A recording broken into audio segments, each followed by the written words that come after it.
MRPS వ్యవస్థాపక అధ్యక్షులు Usurupati Brahmaiah Madiga media సమావేశం నిర్వహించారు। ఈ సందర్భంగా ఆయన మాట్లాడుతూ మా అభిప్రాయాలు రాష్ట్ర ప్రభుత్వానికి తెలియజేయాలి అనుకుంటున్నాం। సుప్రీంకోర్టు తీర్పు తర్వాత రాష్ట్ర ప్రభుత్వం వర్గీకరణను వేగవంతం చేయాలి। రాజీవ్ మిశ్రా కమిషన్ త్వరగా నివేదిక ఇవ్వాలి। ప్రభుత్వ వర్గీకరణ అమలు చేస్తానని చెప్పింది।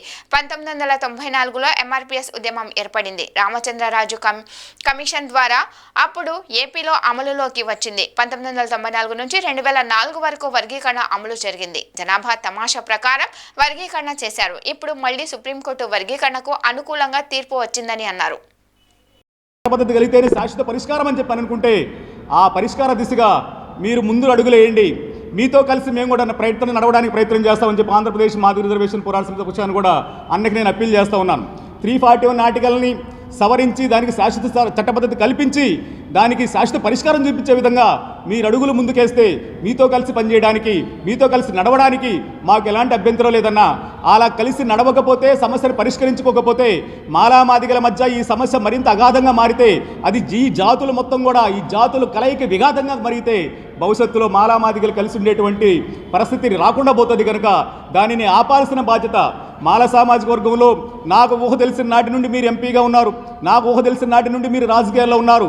మీరు పెద్ద వ్యక్తిగా ఒక పెద్ద మన సామాజిక వర్గానికి ఒక పెద్ద దిక్కుగా మీరు వంతు పాత్ర మీరు పోషించడానికి మీరు సిద్ధపడితే మీతో కలిసి నడవడానికి మాకు ఎలాంటి అభ్యంతరం లేదని చెప్పి కూడా హర్షకుమారానికి సవినయంగా విజ్ఞప్తి చేస్తూ నా మాలామాదిగా సోదరులందరూ కూడా నేను సవినయంగా విజ్ఞప్తి చేస్తున్నాను।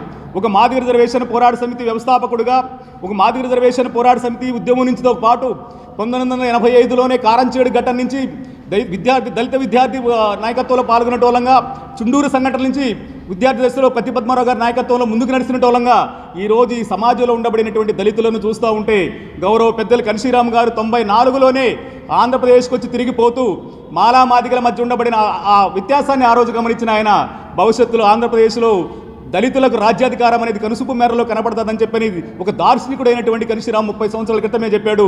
ఈరోజు మరలా ఆ పరిస్థితులు కూడా మనం ఒక్కసారి చూసుకుంటే 30 ఏళ్ళ తర్వాత రిజర్వేషన్ల చుట్టూ మనం మాట్లాడుకుంటూ రిజర్వేషన్ల చుట్టూనే మనం కొట్లాడుకుంటూ రిజర్వేషన్ల చుట్టూనే మనం ముందుకెళ్తున్న క్రమంలో వర్గీకరణ జరగాలని జరిగిందని సుప్రీంకోర్టు తీర్పు వచ్చింది, అమలు జరగాలని చెప్పిన దగ్గర మాదిగలు సుప్రీంకోర్టు తీర్పుని అమలు చేయకూడదని చెప్పని మాలలు భవిష్యత్తులో ముందుకెళితే నాకు తెలిసి కనుచూపు మేరలో మాలామాదిగలిద్దరూ శత్రువులుగా మారే ప్రమాదం, మాలామాదిగ రెండు జాతుల మధ్య తీవ్రమైన విఘాతం కలిగే ప్రమాదం మనకు కళ్ళ ముందు కనపడుతున్నాయి కనుక విఘ్నులైనటువంటి సోదరులు విఘ్నులైనటువంటి